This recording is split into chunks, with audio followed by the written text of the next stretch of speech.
Aloha, bonjour, and welcome back to WANDEROUS.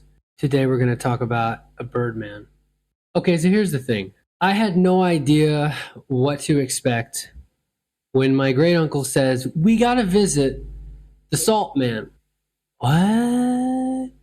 I had been at my great uncle's place for a day, maybe, when we went out to the Gulf.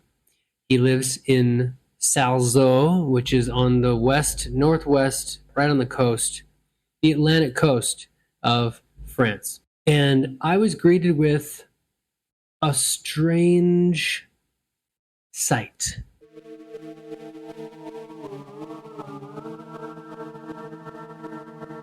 It's this whole segmented area that's let water into these patches. And he introduces me to this man who is wearing scant clothing.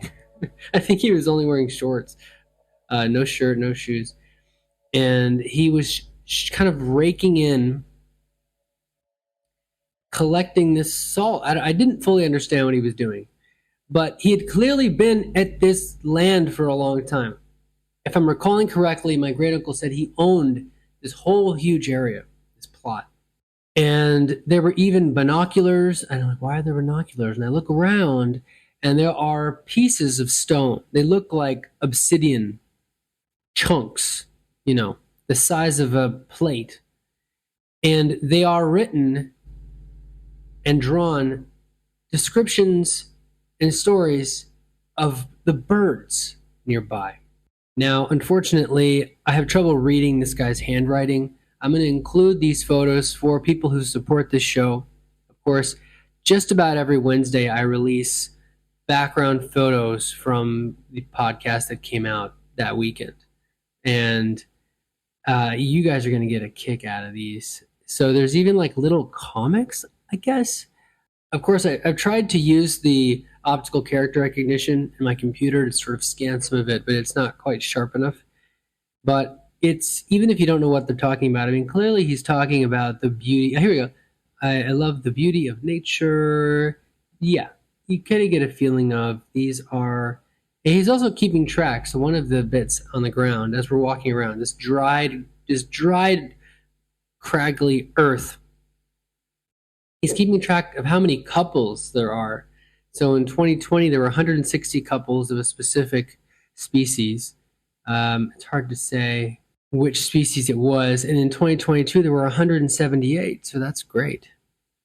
So I'm wandering around and I'm looking down, photographing these little stories and pieces of advice about the birds. There's even one, I'm definitely going to include this, where he drew basically, and not too bad actually, he's a pretty good artist, this guy. He drew the different cranes and stilt birds and pigeons and diving, swooping birds. I'm not a bird expert, but he illustrated the oiseau. I think I'm pronouncing that terribly, probably, but it's their word for bird. And he had a whole key trying to describe them. The grand, unfortunately, it's hard to read because it was written on a stone, and sometimes he's written quite small. The letters can be quite small in these, but I think you'll get the idea. So he had built into this area. This clearly was not just about salt, right? And that's why I wanted to devote a whole episode to this, because this was so cool. He had built these, what I can only describe as like tiny watchtowers, and there's a word for this, and it's not coming to me, but like a little dugout area where he had built very sort of rudimentary, but these structures that were made from 2x4s and pieces of wood, and sometimes there were little stairwells and little ladders that he'd built, and they were wrapped in PVC tarps, and then they had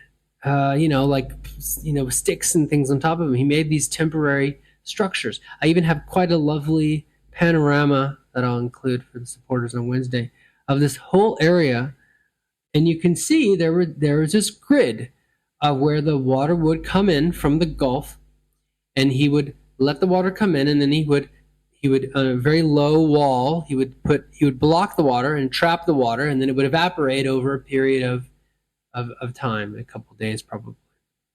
And then he would go and he would sell the salt, and he gave my great uncle some of the salt for free. They were friends. One of the coolest places was this.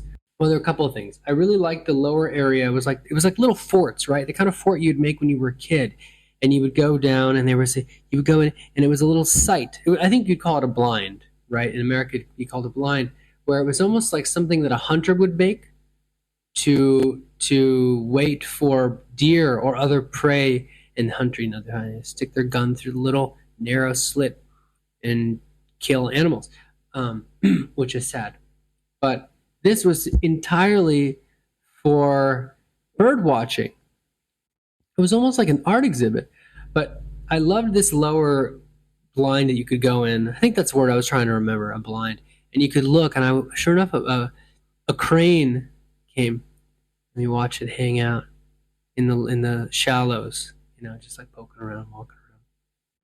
But the other place I really enjoyed was a crow's nest. It was a total cool lookout, and it was quite up there. Like it was I don't know, like 8 meters above the ground, like 24. It was up there. He built this, maybe it was like 5, but it was up there.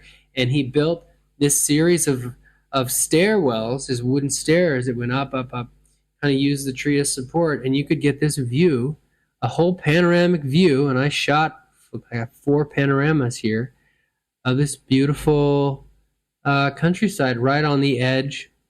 Of course, we're looking over at the Gulf, so there was sort of lines of trees in the distance, but further out you could see the Atlantic. And it was a beautiful day, not a cloud in the sky, really, really lovely. Sometimes when you look at a panorama, you see where the computer messed up, and they're like, oh, we don't know what to do here. And it'll like duplicate data, and it looks like the Matrix glitching.